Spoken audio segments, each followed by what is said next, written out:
Hello à tous, j'espère que vous allez bien. C'est Yoel pour Fast Players, aujourd'hui pour un nouveau On rejoue ou pas, spécial rien du tout, parce que voilà. Si ce n'est un programme relativement éclectique, vu qu'on va avoir au programme la suite de Mindbug, Mindbug Evolution et l'autre dont je n'ai plus le nom. On va avoir aussi Come Sail Away, qui est un jeu japonais, par l'auteur de The Number, qui fait pas que des trucs mauvais du coup, hein, finalement. On va avoir aussi un retour avec The Gallerist, qui est mon lassarda préféré. Et enfin, Schadenfreude, un jeu de pli allemand. Je peux pas, je le dis forcément comme ça, j'ai pas le choix, c'est plus fort que moi. Donc je propose qu'on démarre tout de suite. On est parti?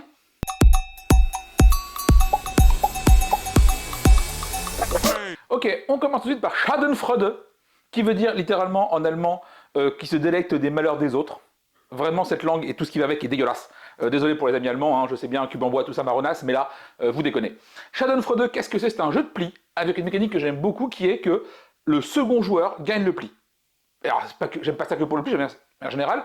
Quand une mécanique fait que le premier n'a rien, mais que le deuxième chope le truc, ça c'est assez cool, ça marche bien, sauf que là, il y a un petit côté... faut pas avoir trop de points non plus. Comment ça marche?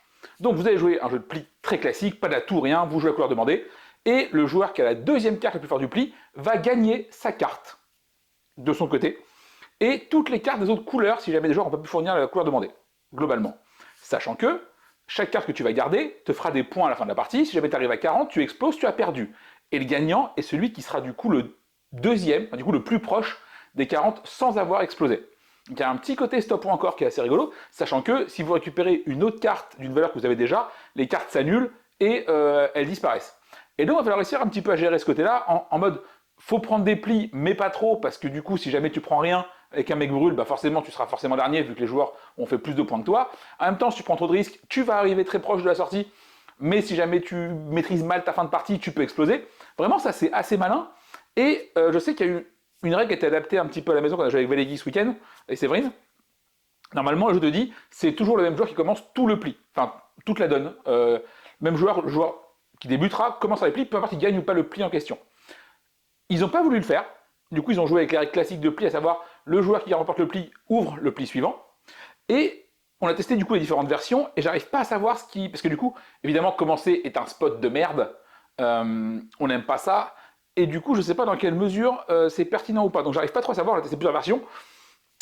Je cherche encore la version qui me plaît le plus, parce que pareil, ils disent qu'après c'est celui qui est deuxième sur la piste, enfin celui qui a le moins de points qui sera premier à la manche d'après. Moi je considère qu'il faut vraiment que ça tourne dans l'ordre du tour. Voilà, enfin, plein de petits ajustements où c'est un jeu où j'aime beaucoup la mécanique, j'aime beaucoup ça, et pour moi il manque 2-3 petits trucs de règles, 2-3 réglages, un petit peu pour le rendre vraiment très très clean, mais vraiment c'est très chouette, très agréable à jouer, c'est aussi bien que le nom est dégueulasse, parce que Schadenfreude, vraiment c'est un nom de merde, enfin voilà, mais drôle, drôle à dire. Est-ce que je veux rejouer? La réponse est oui, clairement, parce que au-delà du fait que j'ai besoin de trouver les réglages qui me conviennent le mieux, et ça, en ce moment, vu qu'en plus je suis en pleine préparation pour Cannes, avec 12 prodos différents, c'est l'enfer, donc tout ce que je joue, je suis là en mode genre, comment est-ce qu'on règle ça? C'est un enfer pour tout le monde, moi le premier et les autres aussi. Hein, c'est vrai. Elle m'a dit chute, voilà, je crois que ça s'est mal passé. Mais voilà, donc est-ce que je joue? La réponse est oui, on est sur un 4 pour l'instant, parce que j'aime beaucoup ce format-là de le deuxième est le meilleur. C'est une mécanique qui me plaît, et voilà. Juste, il faut que je trouve le petit réglage qu'il faut, et puis c'est un jeu qui est très cool, qui tient en 20-25 minutes. Donc vraiment ça, très bon point pour Schadenfreude. Par contre, où est-ce que vous le trouvez? Bon courage. Normalement, Cédric de Golden Meeple est sur le coup. On devrait pouvoir le proposer bientôt sur la boutique, et ça, c'est très chouette. Parce que déjà, j'en veux un, et voilà. On enchaîne? On enchaîne maintenant avec la suite de Mindbug. Donc le KS a été livré il n'y a pas très longtemps.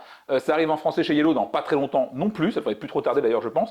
Mindbug, pour moi, c'était le coup de cœur absolu il y a 2 ans maintenant, en 2022. Je crois que c'est ça en termes de date.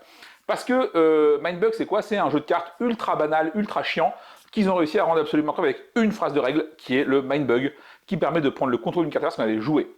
Et ça, c'est du génie. Réussir à faire aussi propre avec si peu de choses, c'est brillant. Et le jeu de base était cool, il y avait 50 cartes, c'était assez chouette. Et là, ils ont sorti l'extension qui rajoute 2 boîtes complètes de 50 cartes chacune, à peu près, avec de nouvelles mécaniques, notamment une des mécaniques d'une des 2 boîtes, c'est que les cartes de la défaut sont un effet tant qu'elles sont là, et du coup, ça rend le truc vraiment, vraiment très chouette. Ça demande pas mal. Alors, c'est beaucoup plus technique que le premier, hein, qui était vraiment fait pour tout public. Là, ça demande un petit peu d'avoir un peu des réflexes de carteux, j'ai envie de dire. Mais c'est extrêmement agréable à jouer. L'autre truc, c'est évolution, où du coup, tes cartes ont des espèces de trucs à faire pour évoluer et devenir de plus en plus badass. Et c'est 2 mécaniques qui marchent vraiment très bien, parce qu'évidemment, t'as pas envie de Mindbug une carte évolution au stade 1, sauf que si tu le fais pas, tu pourras jamais le faire. Donc là, est-ce que tu prends sa pauvre merde qui sert à rien, mais qui est vraiment très forte plus tard, ou alors tu la laisses passer et tu vas devoir la gérer très vite parce que voilà. Ils ont à mon sens aussi un petit peu réglé le problème, à mon sens, qu'il y avait des furtifs dans le jeu de base, qui était vraiment un mot-clé qui était beaucoup trop fort, parce que déjà si t'as pas de quoi le gérer, bah t'as perdu, globalement. Et ben là t'as beaucoup plus de moyens de gérer ce niveau-là et tout ça, donc ça c'est très bien. Les boîtes se combinent, je pense, très bien ensemble, vu que souvent t'as des réponses croisées entre les différentes boîtes, ce qui rend le truc vraiment très chouette. Et non, vraiment, si vous avez aimé Mindbug, vous allez adorer cette version-là, parce qu'ils ont fait tout pareil, en mieux, en apportant de nouvelles mécaniques, en apportant de nouvelles effets. Les illustrations sont toujours ultra chouettes, les noms des créatures sont très drôles. Bravo à Yellow pour la trad, parce que voilà, une fois n'est pas coutume, on peut dire du bien de traduction. À noter que j'ai fait une vidéo avec Wawa sur sa chaîne qui paraîtra je ne sais pas quand, je ne sais pas où, je ne sais pas comment ça marche, mais sur un Open the Box de Mindbug et une partie en live. Donc si jamais vous voulez voir ça, je vous mettrai le lien le jour où ce sera disponible. Hein. Enfin là, mais là plutôt. Là c'est sur un autre support. Donc voilà, donc vraiment Mindbug Evolution et Mindbug, je sais pas c'est quoi. Ils ont les noms à la con en plus. C'est vraiment excellent et je suis chaud pour en refaire. Donc pareil, on est sur un gros 4 parce que j'avais adoré Mindbug et clairement on est dans la droite lignée de celui-ci, donc ça cartonne de ouf. Et donc voilà, allez-y, achetez Mindbug si vous aimez le jeu, parce que ça va vous plaire.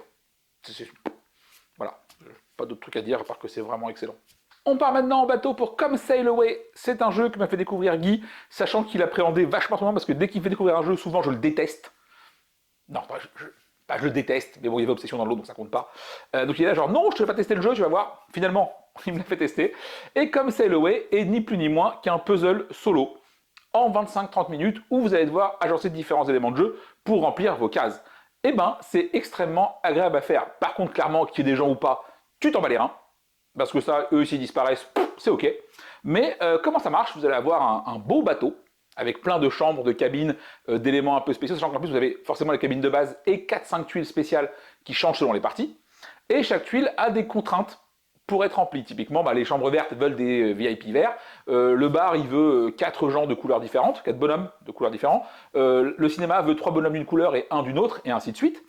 Et en gros, le truc, c'est ça, c'est que vous allez piocher à chaque manche 2 cartes. Sur ces cartes, vous allez avoir des personnages qui vous disent ce que vous allez prendre, et vous allez devoir les déposer façon Awalé. Et évidemment, chaque bonhomme doit finir sur sa couleur si c'est possible, et vous avez une zone centrale qui permet un peu de faire office de dépôt de gens qui ne rentrent pas trop où il faut et qui matchent un peu partout. Donc c'est assez malin, ça marche très bien. Encore une fois, quand vous jouez à plusieurs, sur vos 2 cartes, vous en choisissez une des deux, l'autre vous la filez à votre adversaire, de votre gauche, qui du coup piochera qu'une seule carte à la manche d'après, et il y en aura 2 comme ça. Donc voilà, c'est un peu comme ça marche. Il y a une micro-interaction sur le fait de remplir les salles spéciales en premier, ce qui fait 3 points de plus. Mais vraiment, sur la première partie, je m'en suis pas du tout préoccupé. Je suis surtout occupé à pas buter mes gens en les mettant n'importe où. Parce qu'évidemment, chaque personnage qui s'arrête sur une case qui n'est pas pour lui, il dégage et il fera des points négatifs à la fin. Donc vraiment, le jeu est extrêmement chill, très agréable. Il tient la promesse de tenir en 25-30 minutes, même à 4, parce que tout le monde joue en simultané. Clairement, tu ne checkes pas du tout ce que font les autres. Donc c'est un jeu avec, comme je l'ai dit, quasiment aucune interaction, mais le puzzle est extrêmement satisfaisant à résoudre. Je pense que c'est un jeu où je kifferais l'avoir sur téléphone pour faire des défis quotidiens, parce que le puzzle est intéressant à faire. Voilà. Après, on est étonnamment pour un jeu japonais, je m'attendais à une toute petite boîte, alors que pas du tout. On est vraiment sur une boîte taille standard, de tout ce qu'il y a de plus standard. Et je pense que les parties se renouvellent assez pour générer pas mal d'intérêt sur du long terme. On sait qu'on a quelqu'un sur notre Discord qui est FB Paris, qu'on a fait énormément en très peu de temps. Donc ça confirme un petit peu ce que je pense à ce niveau-là. Et voilà, donc comme c'est joué, c'est un très chouette puzzle game. Par contre, on va retomber sur un peu ce que vous avez genre sur du Sagrada ou quoi, c'est des puzzles solo où l'autre existe, mais finalement s'il n'est pas là, c'est pas bien grave. Est-ce un problème? Oui ou non, ça dépend un peu de comment vous voyez le jeu, ce que vous aimez dans les jeux ou pas, mais si le but c'est juste vraiment de se faire plaisir et de résoudre un petit puzzle, ça cartonne. Donc voilà. Après, en termes de dispo, je pense que c'est une galère, parce que sur un jeu japonais, Essen c'est très bien, mais à part ça, je sais pas trop où est-ce qu'il a été distribué. Faudra toujours voir avec Cédric de Golden Meeple, toujours, qui s'occupe de nous faire pas mal d'imports s'il peut nous trouver ça, parce que c'est très chouette, et je serais pas contre mettre la main dessus. Est-ce que je vais y rejouer? La réponse est oui. Oui, mais par contre, on est sur un 3 parce que c'est vraiment un jeu que je proposerai pas spontanément. Parce qu'effectivement, pour moi, le manque d'interaction va être un problème qui fait que si on est 3-4, je vais vouloir jouer à autre chose. Voilà, même si son vrai point fort, c'est son format qui est de 25-30 minutes. Donc clairement, autant je ne le proposerai pas si on est nombreux, autant je sais que genre un soir un peu claqué, t'as envie de jouer à un truc, mais pas de sortir un gros truc, et ben 30 minutes de réflexion, c'est quand même assez agréable. Et c'est peut-être le cas où moi je le proposerais. Mais hors de ce contexte-là, je me laisse jouer avec plaisir à celui-là sans problème. Par contre, ouais, je pense que je le propose pas. Et voilà. Donc 3. Un vrai 3. De bon cœur. Le 3 de bon cœur, comme on l'appelle. Et on va donc finir avec The Gallerist. Je vous ai fait une petite story Insta hier en disant est-ce que vous voulez ou pas un retour sur le jeu. Le oui a été unanime à 92%, c'est incroyable. Désolé pour ceux qui ne voulaient pas, il faudra quand même m'écouter parler de ça. Je suis un peu navré. Donc The Gallerist, c'est un jeu de Vital Lacerda, vous savez, l'espèce de jeu absolument monstrueux, beaucoup trop cher et au matos incroyable. Et donc The Gallerist est un jeu où vous allez jouer le rôle de quelqu'un qui tient une galerie d'art, et le but va être d'aller faire exactement ce que fait un galériste, à savoir découvrir les artistes, les promouvoir, vendre ses œuvres, les exposer, faire tourner un peu son business, et vous gagnez la partie, vous êtes le plus riche à la fin de la partie. Voilà. Et thématiquement, comme dans tous les Lacerda, on est, sauf Weather Machine, parce que lui c'est vraiment pas bien du tout, on est très thématique. Dans le sens où tout ce que vous faites va avoir du sens, et c'est pour moi l'un des meilleurs Lacerda, parce que c'est le jeu le plus accessible qu'il ait fait. Accessible, gros guillemets, hein. On reste sur un jeu expert où tu as bien ta bonne heure de règles quand tu connais pas le jeu, mais tout ce que tu fais est extrêmement cohérent, et tes choix à chaque tour ne sont pas si compliqués. Dans le sens où vous allez avoir 4 spots d'action dans le jeu, et un spot c'est 2 actions possibles, sachant que vous devez toujours bouger à chaque manche. Donc en gros, début de votre tour, vous avez 3 choix possibles, et sur le choix que vous allez faire, vous avez 2 actions disponibles. Et globalement, c'est à peu près tout. Ces choix, quels sont-ils? Petit 1, tu vas pouvoir aller acheter une œuvre ou découvrir un artiste. Si jamais tu le découvres, tu as un petit avantage, parce que du coup, c'est toi qui le fais connaître, donc tu pourras acheter son œuvre, quel que soit son prix plus tard, au prix le plus bas, très pratique. Ou tu peux payer une œuvre pour l'acheter. Évidemment, plus un artiste vend d'œuvres, plus il est réputé, plus les œuvres déjà achetées valent de plus en plus cher. Très cool. On va pouvoir aussi aller faire sa réputation, auquel cas, là, on peut soit acheter des assistants qui vont travailler pour nous, faire des petits trucs, soit monter sa répute. On va pouvoir également aller prendre des commandes pour pouvoir vendre nos œuvres, troisième possibilité. Et la quatrième action, c'est le marché international. On va pouvoir, là, effectivement, aller chercher des contrats, aller chercher des points, chercher des objectifs de fin de partie, voilà, et des majorités. C'est peut-être la partie la moins thématique du jeu, mais c'est celle qu'il faut malheureusement jouer parce que c'est celle qui rapporte des points. À la fin, on s'est fait plier par Séverine parce qu'elle l'a fait et pas nous. Voilà, globalement. Oui. Pas entendu? Eh oui. Voilà, enfin, on s'est fait plier, hein. 119, 117, hein, on va rester cool, mais quand même. Donc voilà. Et pourquoi est-ce que j'apprécie ce jeu? Parce que déjà que pour une fois, pour un Lacerda, il n'y a pas what 1000 actions exécutives. Hein, il n'y a pas ce côté où tu peux faire une action par tour, mais 16 actions exécutives différentes selon les... Non, là tu peux juste bouger des mecs, donc des financiers ou des influenceurs ou des machins. C'est des petits bonhommes qui font des petits bonus sur le plateau. Et c'est à peu près tout. Le twist du jeu, moi qui me plaît beaucoup, c'est qu'en fait, si jamais tu es sur une action, si quelqu'un vient te pousser pour faire l'action, il a le droit, il n'y a aucun problème, les places ne sont pas fixes. Par contre, s'il te kick out, enfin s'il te... action d'expulsion, pardon en français, vous allez pouvoir payer de la réputation pour faire vous aussi l'action. Et cette piste, pour moi, est une excellente idée dans le sens où ta piste de réputation en bas, elle va de 1 à, je sais pas combien, à 30. Et pour faire l'action, il faut que tu recules ton pion sur l'étoile précédente. Et les étoiles vont de 5 en 5. Ce qui veut dire que si jamais tu es à genre 10 et qu'on t'expulse, tu veux faire l'action, elle te coûte littéralement 5 points d'influence. Alors que si jamais tu étais à 11, elle te coûte que 1 point. Et vraiment, tu as une vraie gestion de cette piste-là pour gagner à chaque fois un petit peu d'influence sur ça, machin et tout, pour ne jamais être full dépendant de... Et en fait, l'idée, c'est de ne jamais payer 5 ton action, et c'est vraiment une gestion assez fine des actions supplémentaires, et évidemment, plus tu fais d'actions, plus tu joues, et donc plus, normalement, tu fais de points, et vraiment réussir à se mettre un peu dans le bon tempo, parce que pareil, pour qu'un joueur t'expulse, il faut qu'il ait besoin de faire ton action. Et si possible, avant que tu aies rejoué. Et il va falloir réussir un petit peu, tu sais, à se mettre juste devant quelqu'un en termes de tempo pour qu'il n'ait pas le choix que de te virer régulièrement. C'est-à-dire vraiment soit il va pas avoir le choix, soit il va devoir lui perdre une action à un moment donné pour se désynchroniser et pas te virer à chaque fois. Et en vrai, c'est ultra subtil et je trouve que ça marche vraiment très bien. Et donc ça, plus la gestion de la piste, moi je trouve ça que c'est vraiment d'excellentes idées. Ça marche vraiment très bien. Et sur un jeu qui se veut pas si compliqué en termes de règles, tu as quand même une vraie gestion ultra fine de ces deux paramètres-là. Qui sont bien plus riches que ce qu'on peut penser à première vue. À côté de ça, évidemment, on est sur un Eagle Griffon, donc un matos qui dégueule, qui est ultra beau. Visuellement, le jeu tabasse, ça y a rien à dire. Mais ouais, et vraiment, je trouve que pour un Lacerda, il n'a pas le défaut qu'a On Mars, par exemple, qui est que si jamais tu y reviens 6 mois après, t'es bon pour te retaper 2 heures de règles, avec what 1000 actions, avec ce côté où, généralement sur un Lacerda, quand tu te plantes vu qu'en fait tu as assez peu de choix à faire au final à chaque tour, si jamais tu te trompes sur un choix, tu vas être en galère sur les 8 suivants et ta partie est un peu flinguée. Là sur ce galériste, tes choix sont beaucoup plus restreints et on est plus sur un jeu un peu traditionnel de pose d'ouvrier, dans le sens où ton action, ok, si jamais tu la rates, c'est ok, mais tu peux tout à fait rechanger de disposition dès l'action suivante pour corriger un peu le tir. Ce qui fait que tu n'es pas en galère sur 8 tours si jamais tu fais de la merde sur une action parce que tu as mal anticipé ça. Donc voilà.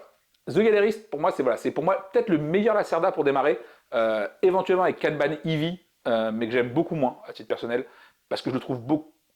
J'ai un peu le feeling genre tout ça pour ça sur Kanban, alors que The Gallerist, c'est vraiment avec plaisir que je le ressors. Est-ce qu'on veut y rejouer? La réponse est oui, j'ai tanné tout le monde tout ce week-end pour le sortir, donc c'est bien qu'a priori on a envie d'y jouer. Et en plus, il a un côté un peu particulier, c'est que je peux ne pas y jouer pendant très longtemps. Là, on y est passé depuis quasiment un an. Et dès que je le ressors, à chaque fois, je fais putain, c'est quand même vraiment trop bien. Et je suis souvent chaud pour enchaîner les parties très peu de temps après. Donc là, il est pas... là, bon, là, il y a Cannes qui arrive, mais s'il n'y avait pas Cannes, je pense qu'il ressortait demain, qu'il ressortait dimanche prochain, et que j'enchaînais les parties. Donc on est sur un vrai 4, presque un 5 par moment, dans le sens où je sais que dans 2 mois, je vais le ranger, je vais le laisser fermer pendant 6 mois, et voilà. Et lui, vraiment, c'est un jeu qui marche par cycle, et à chaque fois que j'y reviens sur avec grand plaisir, parce que je trouve ça vraiment trop clean, et les parties se ressemblent pas vraiment malgré tout, alors que tu as au final assez peu de choix. Voilà.